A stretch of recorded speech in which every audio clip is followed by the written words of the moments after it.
Republic day parade 2026 सिर्फ एक parade नहीं थी।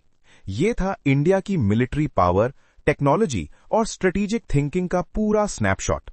नए वेपन्स, ऑपरेशन सिंदूर की झलक, एयरफोर्स की स्पेशल फॉर्मेशंस और दुनिया को जाता एक साफ message, India is preparing for the future. चलिए आसान भाषा में समझते हैं इस साल की परेड को इतना खास क्या बनाता है। नमस्ते दोस्तों, मेरा नाम है Gyan Prakash and I welcome you all to my channel Gyan Prakash insights. 77वां गणतंत्र दिवस परेड ये सिर्फ एक सालाना जश्न नहीं था, बल्कि ये मॉडर्न इंडिया का एक बहुत ही पावरफुल स्टेटमेंट था। एक ऐसा मौका जहां हमारी परंपरा और भविष्य का विजन दोनों एक साथ कदम से कदम मिलाकर चल रहे थे। तो सवाल ये है कि एक परेड भला वो एक देश की कहानी कैसे कह सकती है? असल में 2026 की ये परेड एक बहुत सोची समझी कहानी की तरह थी।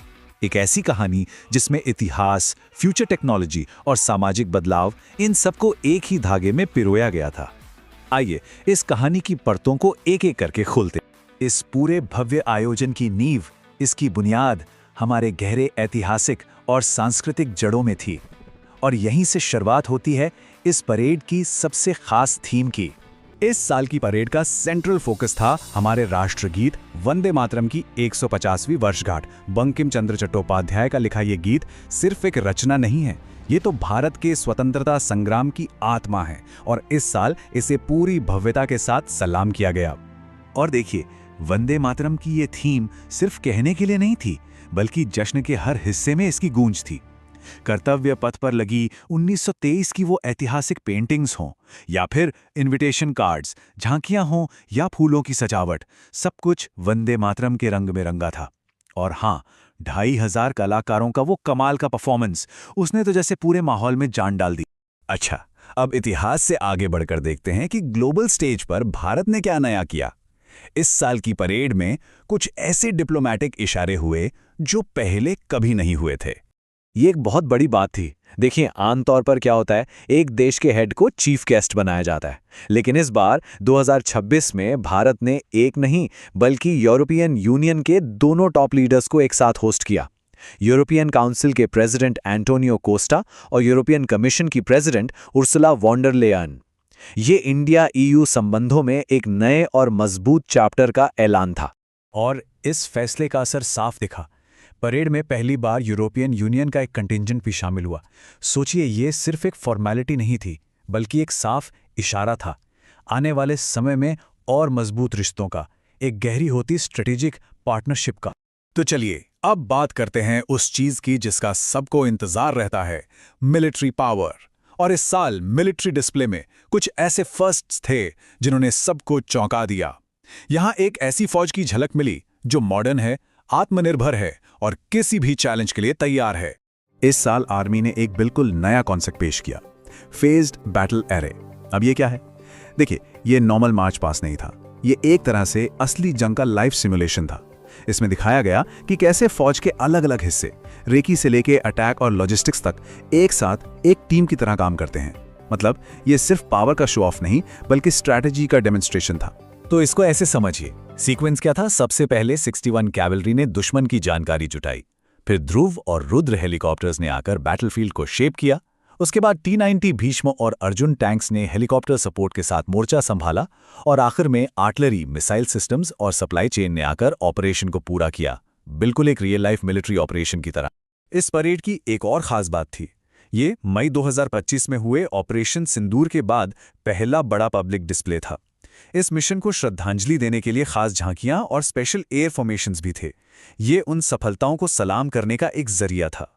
और आसमान में सिंदूर फॉर्मेशन ने तो कमाल ही कर दिया। 7 फाइटर जेट्स का एक पावरफुल फॉर्मेशन जिसमें राफेल, Su-30 MKI, MiG-29 और जगुआर शामिल थे। ये फॉर्मेशन उसी एयर पावर को सलाम कर रहा था जिसने ऑपरेशन सिंदूर में जीत दिलाई थी। और डेब्यू की बात करें तो इस साल आत्मनिर्भर भारत की ताकत का असली शो था। पहली बार सामने आई सूर्यास्त्र रॉकेट सिस्टम, 300 किलोमीटर तक टारगेट हिट कर सकती है। फिर थी हाइपरसोनिक एंटीशिप मिसाइल, आवाज से 10 गुना तेज, और ड्रोन से लैस नई शक्ति बाण रेजिमेंट। ये सब मेक इन इंडिया डिफेंस का बेहतरीन नमूना थे।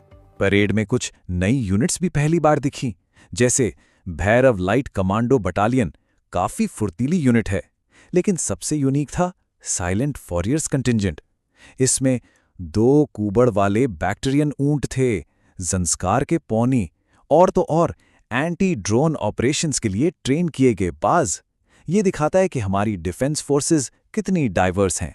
मिलिट्री पावर तो ठीक है, लेकिन इस परेड को सच में खास बनाया उसके ह्यूमन एलिमेंट ने।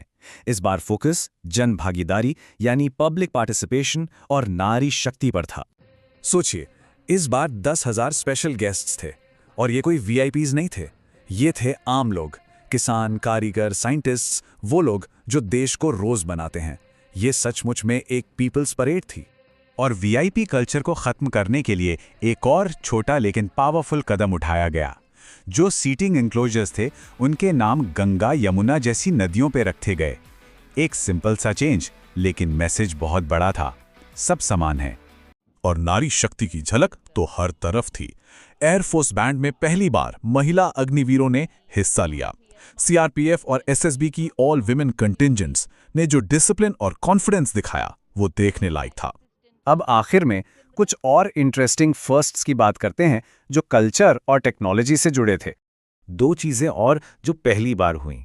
एक, इंडियन सिनेमा को डेडिकेट की हुई झांकी जिसे फिल्म मेकर संजय लीला भंसाली ने डिजाइन किया, और दूसरा, सिक्योरिटी के लिए एआई पावर्ड स्मार्ट ग्लासेस का इस्तेमाल जिसमें रियल टाइम फेशियल रिकग्निशन था। तो एक तरफ कल्चर, दूसरी तरफ कटिंग एज टेक, बिल्कुल मॉडर्न इंडिया की तस्वीर। तो अगर हम इस पूरी परेड को समराइज करें तो 2026 का रिपब्लिक डे परेड कई मायनों में एक लैंडमार्क था।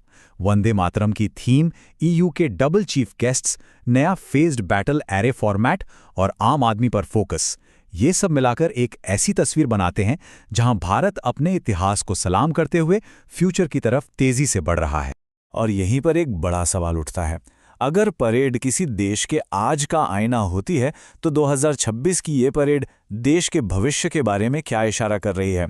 इसी सवाल के साथ मैं आपको छोड़े जाता हूं, सोचिएगा जरूर। उम्मीद है आपको ये वीडियो पसंद आएगा। अगर वीडियो यूजफुल लगी हो तो लाइक और शेयर जरूर करें। ऐसे ही इंफॉर्मेटिव वीडियो के लिए चैनल को सब्सक्राइब करें। ज्ञान प्रकाश इनसाइट्स। धन्यवाद।